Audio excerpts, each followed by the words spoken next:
Right గా details చూసినట్టయితే నేడు లీడర్లు మాటల తూటాలు పేల్చారు. ఒక్కో నేత తమదైన స్టైల్లో కామెంట్స్ చేశారు. డైనమైట్ల లాంటి ప్రసంగాలు చేశారు. ఎవరేమన్నారో ఇప్పుడు ఒకసారి చూద్దాం. చంద్రశేఖరరావు గారిని, హరీష్ రావు గారిని, తారక రామారావు గారిని, కల్వకుంట్ల కవితను నేను అడుగుతున్నా, మీది ఎవరి వైపు? మీరు ప్రజల వైపా లేకపోతే అదాని ప్రధాని వైపా? ఈ రోజు పార్లమెంట్ మీ విధానం ఏంటి?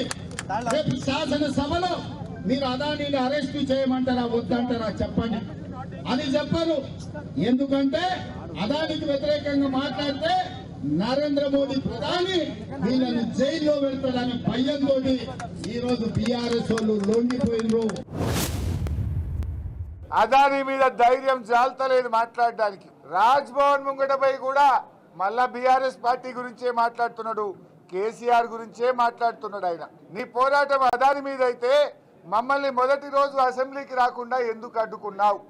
అసెంబ్లీలో చర్చ చేయాలి, అదాని రేవంత్ రెడ్డి అక్రమ సంబంధాలు బయటపడాలనే మేము మొదటి రోజు వచ్చాం. అంటే నువ్వు అదాని మీద పోరాడే ధైర్యం నీకు లేదు. प्रधानमंत्री बुला के टोकने के बजाय अरे भाई ये ठीक नहीं है, बाबा साहब के बारे में तो हम खूब तारीफ करें, बहुत सी बातें बोले, लेकिन आपने क्यों ऐसा बोला?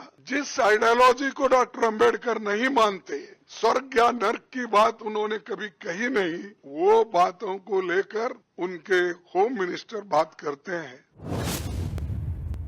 खड़गे साहब, आपका तो कम से कम दायित्व तो बनता है, क्योंकि आप उस वर्ग से आते हो जो वर्ग के लिए बाबा साहब आम्बेडकर जी ने पूरा जीवन समर्पित किया। आपने कम से कम कांग्रेस के एक कुत्सित प्रयास में सपोर्ट नहीं करना चाहिए था। मुझे बड़ा दुख है कि आप भी राहुल गांधी जी के दबाव में इसके अंदर शामिल हुए हो। కాళేశ్వరం కమిషన్ హరీష్ రావు అని ఒప్పుకుంటున్నా. నేను ఎక్కడన్నా కమిషన్ ₹1 తీసుకున్నట్టు నువ్వు బినామీ నారాయణ స్కూల్స్ కొన్నావా, కాళేశ్వరం కొన్నావా, కమిషన్ తిన్నావా? ప్రూవ్ చేస్తున్నావు. నా మీద ₹1 నా రాజకీయ జీవితంలో రెడీ కాదు. ఇప్పుడు పోదాం. మావజాడు అల్లునిగా 10,000 కోట్లు దోసుకున్న దొంగ వీళ్ళు మాట్లాడు అధ్యక్ష నా గురించి. నా మీద ఆయన కాంట్రాక్టర్లను బెదిరించి కేసీఆర్ వేలాది కోట్ల రూపాయలు నష్టం కలిగిస్తే ఈయన వచ్చినటువంటి సంవత్సరం లోపల ఆర్ఆర్ ట్యాక్స్ పేరుతో పెద్ద ఎత్తున రేవంత్ రెడ్డి కూడా వసూలు చేస్తా ఉన్నారు. ఏ ఒక్క మాట మీద కేసీఆర్ నిలబడలేదు, ఈయన నిలబడలేదు. అల్లు అర్జున్ అరెస్ట్ చేద్దామా, దాని మీద ఒక సెన్సేషనల్ క్రియేట్ చేద్దామా, హైడ్రా తీసుకొచ్చి ఇల్లు కూలగొడదామా, మూసి సుందరీకరణ పేరుతో పేదల కొంపలు కూలుస్తామా, దానితో ఈరోజు సంవత్సరం పాటు కాలం గడిపాడు. ఇందిరమ్మ రాజ్యం వచ్చిన తర్వాత ధరణిని బంగాళాఖాతంలో వేస్తామని చెప్పాం. ధరణినే కాదు, లోపభూయిష్టమైన 2 వ్యక్తులు తయారు చేసిన ఆనాటి ROR చట్టం 2020ని కూడా పూర్తిగా ప్రక్షాళన చేసి ఇప్పుడు భూభారతిని తెచ్చుకోవడం జరుగుతుంది. ఎర్ర బస్సులు ఫ్రీగా పెట్టడం బంద్ చేయాలి మహిళలకు. అది కూడా చెప్పండి.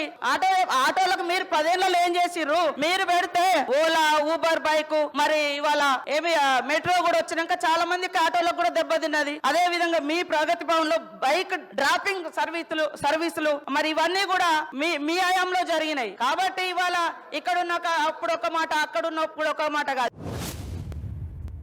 మా కులదైవం వెంకటేశ్వర స్వామి అని చెప్పుకుంటూ ఉంటారు.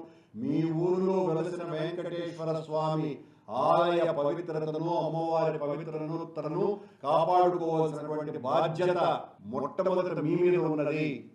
ఎందుకంటే ఈ రాష్ట్ర ప్రథమ వ్యక్తి మీరు, అధికారం అంతా కూడా మీ చేతుల్లో ఉంది. మీరు కన్ను తెరిస్తే ఈ షాపులన్నీ కూడా చట్ట ప్రకారం ఏ సమయానికి తెరుచుకోవాలనో ఆ సమయానికి తెరుచుకుంటాయి, ఏ సమయానికి మూసేయాలనో ఆ సమయానికి మూసుకొని ఉంటాయి.